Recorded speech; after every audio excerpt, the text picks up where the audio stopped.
My PhD is seabird usage of tidal stream environments in relation to fine-scale hydrodynamic features and trying to optimize and develop the UAV as a survey tool. Tidal stream environments are areas of fast current flow and are inherently turbulent, and this results in a lot of fine-scale turbulent features such as boils that kind of erupt to the surface, and these are thought to be ecologically important. However, tidal stream environments are also important for the development of renewable energy sources.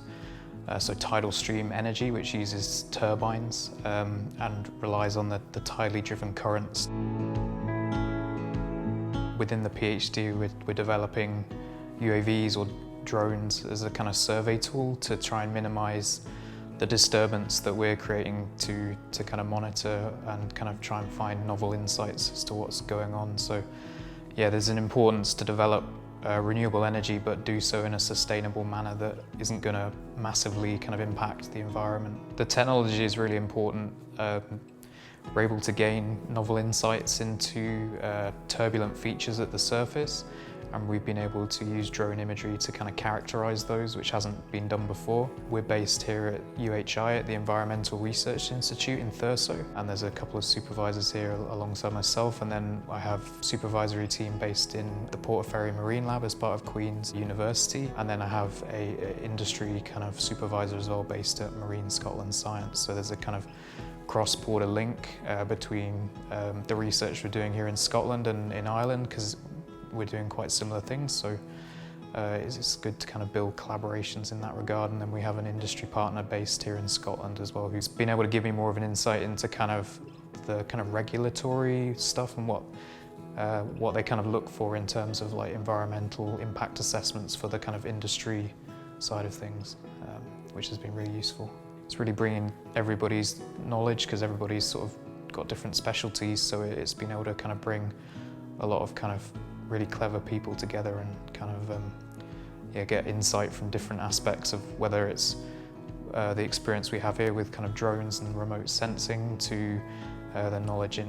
Ireland with sort of renewable energy with kind of Strandford Lock and the development that's gone on there.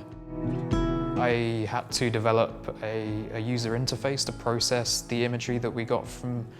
the drones, because to begin with it's just pictures of water and animals. So it was trying to work out how to get quantifiable metrics from that. So I developed an interface to be able to draw around them and measure how large they are and how they grow between images. So within my work, the kind of first results were being able to characterize what we call colk boils, these sort of turbulent features that we can see within the imagery at the surface. We're able to plot out these features' kind of positions on the water and how they kind of moved based on the tide or how fast the current speed was, which hadn't really been achieved before. So that's very useful for kind of both environmental impacts, because they kind of are a sort of proxy for how turbulent the water is and how kind of fast the current is flowing. So they can inform on when there's periods of fast current flow, and also how potentially inform kind of tidal energy developers on what sort of materials might be best and where to kind of microsite devices, so they're not sort of right in these areas where it's incredibly turbulent and reliability could be an issue. And then from there we were able to link how seabirds use these sites alongside these features, and that in turn provided more kind of fine-scale information that can go and inform sort of future kind of environmental impact assessments and kind of future work on how to reliably and effectively sort of capture what's going on. Because what I've found is that there's relationships that are occurring that are sort of within seconds or meters, and that's not really been captured to that scale before. So the next steps for me going forward are to finish the PhD, and then I'll be moving into a new role here at the Environmental Research Institute. So yeah, thanks to the Bryden Centre and the skill set that it was able to give me, that will be continuing the research that I've been doing within the PhD, and also focusing on kind of building more links between UHI and other kind of institutions,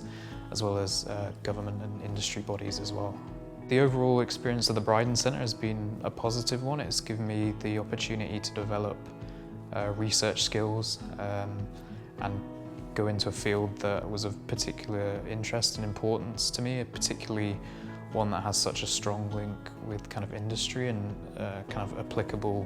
methods. It's not just research for the sake of research, it's kind of developing tools and coming up with results that are directly impactful to the kind of research area that it focuses on. And yeah, the opportunity to work with kind of industry partners and particularly through the kind of secondment process that was part of the PhD was really exciting, as I got to work with a environmental imaging consultancy firm and learnt a lot of techniques that were then used in the final kind of chapter of my work, which looked at kind of automating some of the image processing and post-processing that was such a big part of the PhD. So yeah, it really let me kind of dive into areas that I wouldn't have thought to be able to do before starting.